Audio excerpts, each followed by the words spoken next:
4 مرتبہ کھٹکائیں بالآخر وہ تنگ آ جائے گا. اور رب وہ ہے جتنی دفعہ کھٹکائیں گے اتنا خوش ہوتا چلا جائے گا. کتنی عجیب صفات ہیں. مخلوق کی صفت یہ ہے ایک دفعہ کھٹکاؤ تو شاید دے دے، دوسری دفعہ کم دے گا، تیسری دفعہ جتنی دفعہ کھٹکاؤ گے کم سے کم، اور آخر میں شاید ناراض ہو جائے. اور رب وہ ہے پہلی دفعہ میں شاید کم دے، دوسری دفعہ میں زیادہ دے گا، تیسری دفعہ میں اس سے بھی زیادہ دے گا. جو مانگتے چلے جاؤ گے عطا بڑھتی چلی جائے گی. اور انبیاء کی دعاؤں کے قصے تو آپ نے سنے ہیں، اور یہ باب بڑا طویل ہے. میں آپ کے سامنے بعض امتیوں کی دعا کی قبولیت کی سچی باتیں رکھنا چاہتا ہوں. امام احمد ابن حنبل ایک قصبے میں گئے. جب وہ اس قصبے میں پہنچے جہاں پہ جانا تھا وہ مسجد بند تھی. باہر بیٹھے ایک نان بھائی گزرا، ان کو اپنے گھر لے گیا. لمبا چوڑا واقعہ مختصر کر کے آپ کے سامنے رکھتا ہوں چند واقعات. نان بھائی گھر گیا تو منہ سے زیر لب استغفر اللہ پڑھ رہا. امام احمد ابن حنبل نے کیا پڑھتا ہے؟ کہا استغفر اللہ پڑھتا ہوں. کہا اس کے کیا فوائد ہیں تیری زندگی میں؟ کہا پڑھتا تو استغفر اللہ ہوں، لیکن جب بھی ہاتھوں کو اٹھاتا ہوں جو چیز مانگی ہے اللہ عطا کر دیتے. اچھا، ایک دعا لیکن کچھ عرصے سے ابھی تک قبول نہیں ہوئی، اس لیے کثرت سے استغفار کر رہا ہوں. وہ کیا دعا ہے؟ دھرتی کے اوپر، زمین کی پشت کے اوپر اس وقت حدیث کا سب سے بڑا عالم امام احمد ابن حنبل ہے. اللہ سے دعا کرتا ہوں اللہ ایک مرتبہ ان کی زیارت کروا دے. اللہ سے دعا کرتا ہوں ایک مرتبہ ان کی زیارت کروا دے. امام احمد ابن حنبل نے کہا میں ہی احمد ابن حنبل ہوں اور اللہ رب العزت نے مجھے کان سے پکڑ کر تیرے سامنے بٹھا دیا ہے، تیری یہ دعا بھی قبول ہوگی. بتائیے ایک نان بھائی صرف استغفار، ہم تو کہتے ہیں کہ فاتحہ بھی پڑھیں، درود بھی پڑھیں، سبحان اللہ پڑھیں، پھر دعا کریں. جب کریں گے اللہ سنے گا یہ بندہ صرف کس طرح دعا کرتا ہے استغفر اللہ پڑھ کے. اللہ اس کی بھی سن لیتا ہے. اور قربان جائیں یعقوب بن جعفر، اللہ ان کی قبر کے اوپر رحمتوں کا نزول فرمائے. آپ کو پتہ ہے یہ واقعہ اموریہ کا، فتح روم کے مختلف حصے ہیں. اموریہ کب فتح ہوا؟ لمبا چوڑا واقعہ مختصر کرتا ہوں. ایک مسلمان بیٹی کی عزت کے در پہ عیسائی دکاندار ہو گئے. اس نے بڑے واسطے دیے، یار اللہ تو ایک ہی ہے، تم بھی اللہ کو ماننے والے، چھوڑ دو. نہ چھوڑا. ایک مسلمان کو جوش آیا، اس نے آگے بڑھ کے اس بیٹی کو روم کے بازار سے چھڑانے کی، اموریہ کے بازار سے چھڑانے کی کوشش کی. دکانداروں نے مل کے اس کو قتل کر دیا. اس بچی نے اس وقت آواز لگائی واہ معتصمہ، اے معتصم، تیرے پایہ سلطنت میں ایک مسلمان بیٹی کی عزت کو لوٹا جا رہا، ایک مسلمان قتل ہو گیا.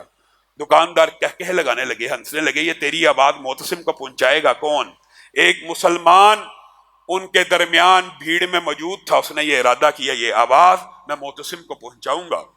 معتصم کو آواز پہنچی، بے چین ہو گیا. ہم کہا کرتے ہیں نا یہ عباسی، یہ اموی، یہ ایسے تھے ایسے تھے. اتنی بھی گئی گزری حکومتیں نہیں تھی. ایک بیٹی نے صدا دی، بنو امیہ کے دور میں پورا خطہ بر صغیر کا مسلمان ہو گیا.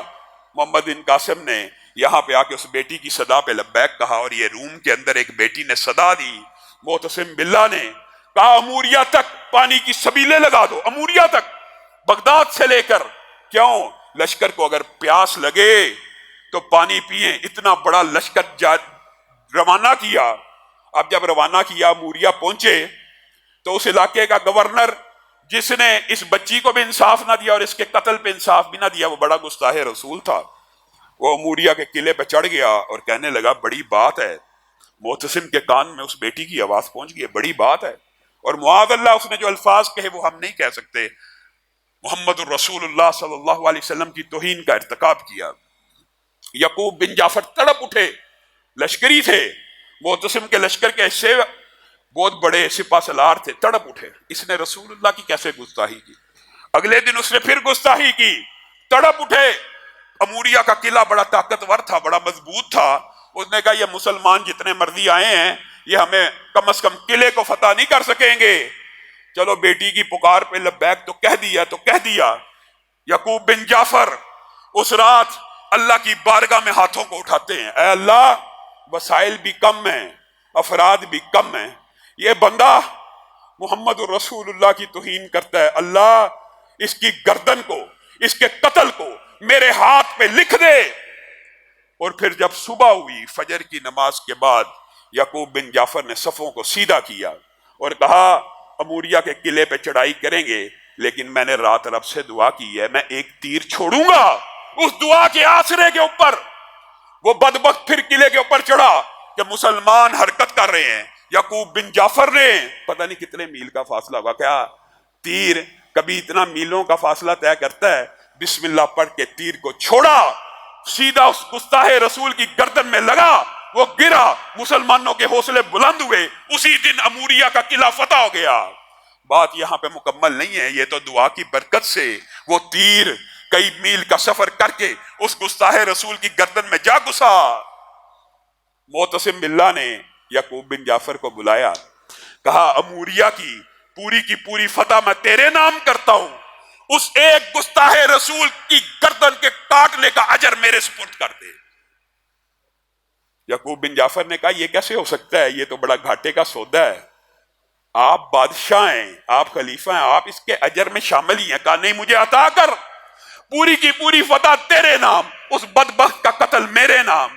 کہا ایسا ہو سکتا ہے، آپ کا ہی لشکری ہوں، آپ کا ہی سپاہی ہوں، آدھا آدھا کر لیتے ہیں۔ معتصم اسی بات پہ راضی ہوا اور 1,00,000 درہم بھی یعقوب بن جعفر کو عطا کیے۔ میرے بھائیوں، اللہ کے سامنے دعا کرنے سے کیا صرف بدر میں فتح ہوتی ہے یا خندق میں فتح ہوتی ہے؟ قتیبہ بن مسلم کابل کے سامنے کھڑے، قتیبہ بن مسلم 1,00,000 کا لشکر لے کے، آپ کو پتہ وہاں پہ پہنچے تھے، لشکری انتظار کر رہے ہیں کب حملہ کرتے ہیں، کب حملہ کریں گے، لشکری ویٹ کر رہے ہیں، اور قتیبہ بن مسلم کیا کہہ رہے ہیں، محمد بن واسع کہاں ہیں، محمد بن واسع رحمہ اللہ کہاں ہیں؟ قتیبہ آپ کو اس وقت ان کی کیا ضرورت پڑ گئی؟ قتیبہ نے کہا اللہ کی قسم اس وقت تک جنگ بھی شروع نہیں کروں گا جب تک محمد بن واسع سے اللہ کے روبرو دعا نہیں کروا لوں گا۔ جب وہ دعا کرتا اللہ تعالیٰ اس کے ہاتھوں کو حالی نہیں لٹاتے۔ لشکری گئے، کیا دیکھا، محمد بن واسع ویسے اتنے نیک اور ولی اللہ آدمی ہیں، اللہ کی بارگاہ میں ہاتھوں کو اٹھایا ہوا ہے، ساتھ ایک انگلی بار بار اللہ کی طرف اٹھا رہے ہیں۔ لشکریوں نے آ کے قتیبہ بن مسلم کو کہا وہ تو یہ کام پہلے سے کر رہے ہیں جو آپ چاہتے تھے۔ تو اس وقت اس نے ایک شعر پڑھا تھا قتیبہ بن مسلم نے، اور یہ دعا کی عظمت کے حوالے سے اتنا عظیم شعر، والذی نفسی بیدی لاصبع محمد بن واسع خیر عندی، اللہ کی قسم جس کے قبضے میں قتیبہ کی جان ہے، یہ جو محمد بن واسع کی اٹھی ہوئی انگلی ہے، خیر عندی، میرے نزدیک من 100,000 سیف شہیر و من 100,000 مقاتل تریر، یہ اکیلی اٹھی ہوئی انگلی مجھے ان 1,00,000 تلواروں کی چمک سے زیادہ پسند ہے۔ مجھے یہ اٹھی ہوئی انگلی اللہ کی بارگاہ میں 1,00,000 مجاہدین کے لشکر جرار سے زیادہ پسند ہے، اور میں سمجھ چکا ہوں اس کی دعا کی وجہ سے اللہ نے فتح ہمارے مقدر میں کر دی ہے۔ چند ہی گھنٹوں میں کابل پورے کا پورا فتح ہو گیا۔ یہ امتیوں کی دعائیں ہیں،